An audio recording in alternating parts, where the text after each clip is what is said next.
বাংলাদেশের আপনাদের এটা কি গাজীপুরে একটা অ্যাটম বোমা ভারত মানলো। মনে করেন সেই বোমটা আপনাকে এই মৌসাকে পড়লো। বোম পড়ার পরে কিন্তু আল্লাহ বলবে, আল্লাহ ফুটব? আপনার কি বলেন?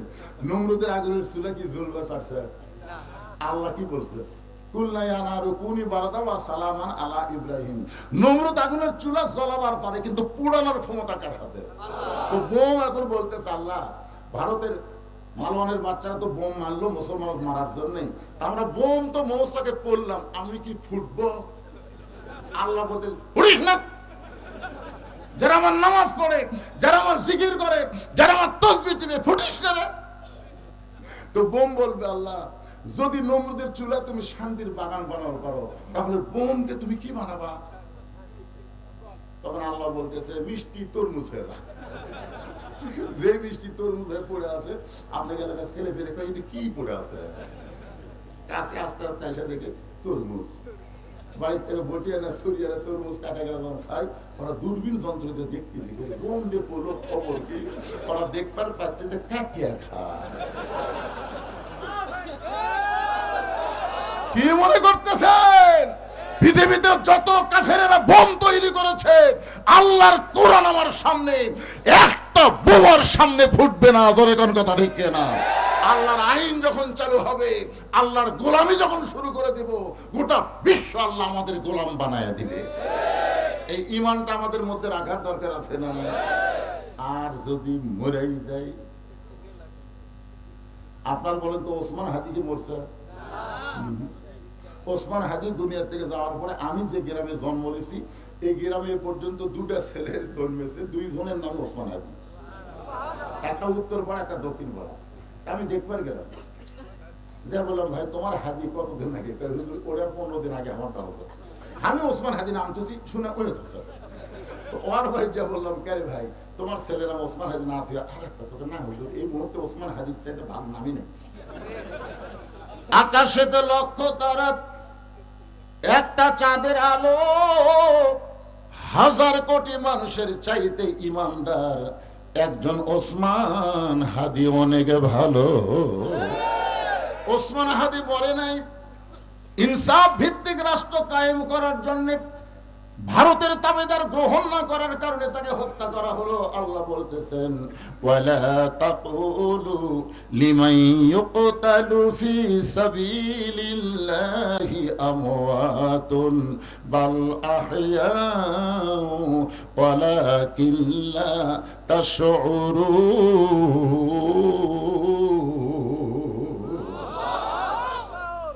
হযরত ওমর মেয়েটার দিকে লক্ষ্য করে আস্তে আস্তে ওই মেয়েটার নিকটে বললেন, মা এই নির্জন পথে তুমি একা একা চলতেছ, তোমার সামনেও কোনো মানুষ নাই, পিছনেও কোনো মানুষ নাই, তোমার অন্তরে কি ভয় ডর লাগতেছে না? মেয়েটা পর্দার মধ্যে থেকে বলতেছে, পথিক পথিক তুমি হযরত উমর ছিল। কাক বলতেছে, এই মনোযোগ দিয়ে শোনেন, মেয়েটা হযরত উমর বলতেছে, পথিক তুমি হযরত উমর ছিল, যে উমর আল্লাহর কোরআন দিয়ে রাষ্ট্র চালায়। যেদিন থেকে আল্লাহর কোরআন দিয়ে রাষ্ট্র চলবে, সেদিন থেকে পৃথিবীর এক প্রান্ত থেকে আর এক প্রান্তে একটা মহিলা যাবে, ওই মহিলার কলিজায় একমাত্র ভয় থাকবে কার? বর্তমানে আপনাদের কলিজার ভয় কার? তাহলে জোহরের নামাজ মৌসাকের বড় মসজিদে যদি আপনি সামনে কাতারে পড়বার চান, আর আপনার পায়ে যদি 3000 টাকার জুতা থাকে, আপনি সত্যি করে বলেন তো, মসজিদ দরজার যে আপনি কার ভয় করবেন? একের অন্তর থেকে বলেন তো, আপনি নামাজ পড়বেন কার ভয়ে? তো প্রথম ভয় করলেন কার?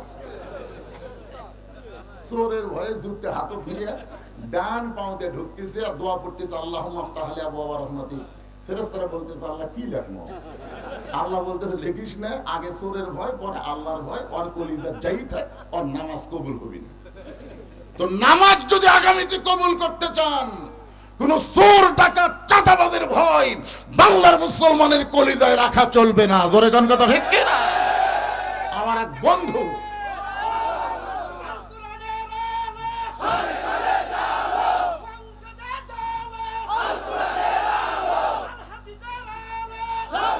লিল্লাহি তাকবীর, আমার এক বন্ধু অনেকদিন আগে বগুড়া শহরে একটা জায়গা কিনছে।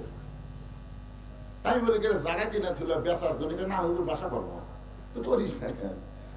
বলে করার নিয়ত করছেন ভাই। একের ভিতর থেকে লিন্টন পর্যন্ত প্রতি সপ্তাহ খালি চাঁদাই চাই।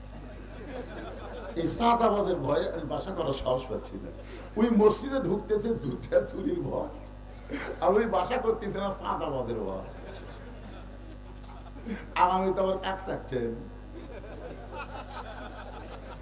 আগামীতে কাক চাচ্ছেন, কাক চাচ্ছেন, ওই সুর চাঁদাবাজ চাচ্ছেন।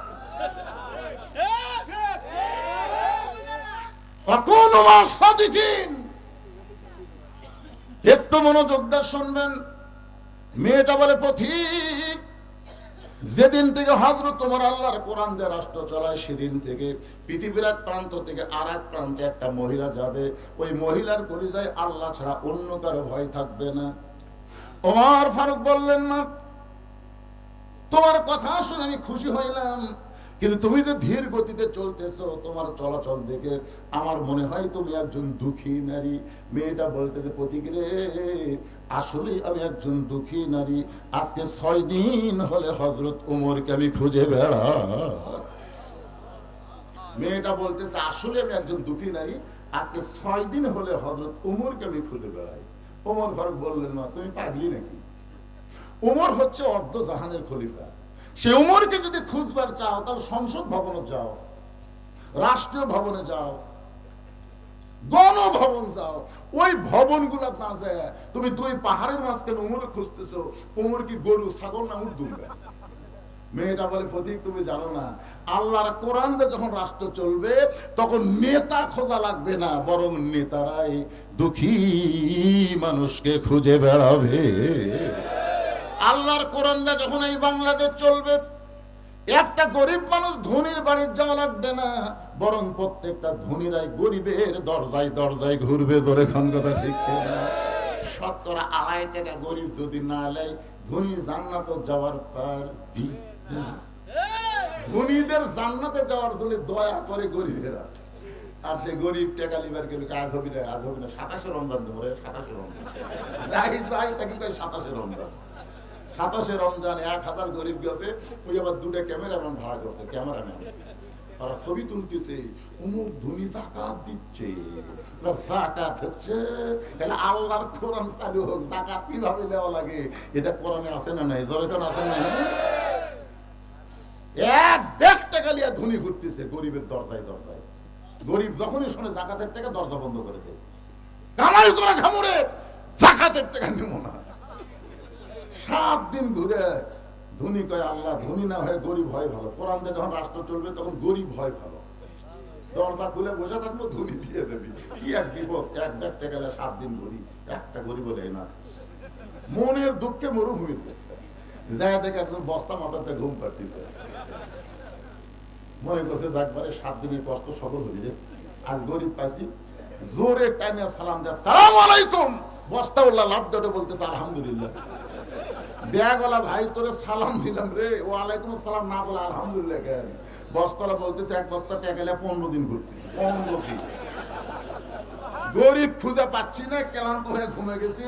তুই যখন আমার কাছে আইসিস টাকার বস্তাটা নিয়ে, ভাই তুইটা আমার ব্যাগ তোর বস্তা, তার গরিব গেল কোন জায়গায়?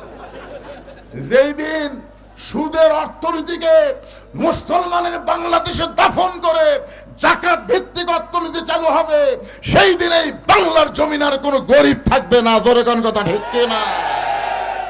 কোনো গরিব থাকবে? আপনারা জানেন এই বাংলাদেশে 1000 কোটি, কমপক্ষে 1000 কোটি টাকার মালিক কয়জন?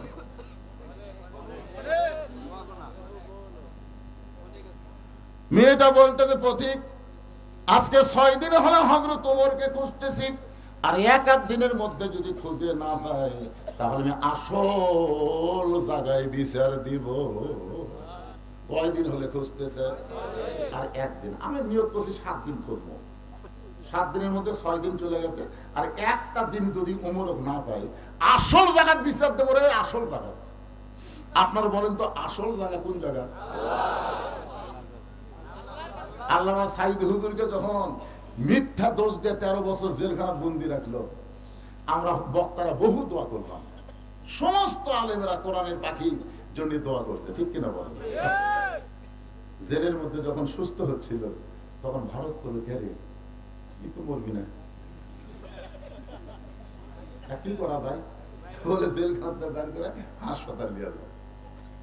এই যে মাইক্রোর থেকে নামে একটা হাসি দিল, ওই হাসির কথা আপনাদের মনে আছে? কি হাসি দিয়ে? এই হাসি মনে হচ্ছে জান্নাতের হাসি। এই হাসি দিয়ে হাসপাতালে গেল, আর হাসপাতালে স্লো পয়জন দিয়ে তাকে হত্যা করা হলো। সাইদি হুজুরকে যখন হাসপাতালে হত্যা করলো, তার ছেলেদেরকে দেখতেও ছিল না। তখন আমরা বাংলাদেশের সমস্ত আলেম মোবাইলে যোগাযোগ করে বললাম, ভাই বাংলাদেশের জজ court, high court, supreme court Hasina দখল করছে রে, এই কোর্টত কোনো বিচার পাওয়া যাবে না, আসল জায়গার বিচার দেওয়া যাবে। তো আমার যারা অনুসারী তারা কয়, হুজুর তাহলে কার কাছে? তাহাজ্জুদের নামাজ পড়ে আসল জায়গার বিচার। আগস্ট মাসের 14 তারিখে আমরা আসল জায়গার বিচার দিলাম। 24 সালের 14 আগস্ট আশাই লাগে না, 5ই আগস্টই কাম হয়ে গেছে। এই জন্যে 12ই ফেব্রুয়ারি যদি সুষ্ঠু নির্বাচন চাই, ভালো মানুষের কোরআনের বাংলাদেশ যদি দেখতে চাই, আসল জায়গার সাথে যোগাযোগ রক্ষা করার দরকার আছে না নাই? দরকার আছে না? একটু মনোযোগ দিয়ে কথাগুলো শুনবেন। মেয়েটা বলতে 6 দিন হলে হযরত ওমরকে খুঁজতেছি, আর 1 দিনের মধ্যে যদি খুঁজে না পাই তাহলে আসল জায়গায় বিচার দেব। ওমর ফারুক হাঁটু গেড়ে বসে, মেয়েটার সামনে হাঁটু গেড়ে বসে বললেন, মা তুমি আসল জায়গায় বিচার দিও না, তুমি যে হযরত ওমরকে 6 দিন হলে খুঁজতেছো, আমি হইলাম সেই ওমর। মেয়েটা বলতেছে, আমিরুল মুমিনিন, আপনি যদি সেই ওমর হন তাহলে চোরের মতন একা একা কেন ঘুরতেছেন? আপনার কি কোনো বডিগার্ড নাই? আপনার কি কোনো পুলিশ নাই, র্যাব নাই? ওমর ফারুক বললেন, মা কোরআন দিয়ে যখন রাষ্ট্র চালু হবে তখন কোনো বডিগার্ড লাগবে না, প্রত্যেকটা মানুষের হেফাজতের দায়িত্ব স্বয়ং আল্লাহ তারা নিজের হাতে নিবে।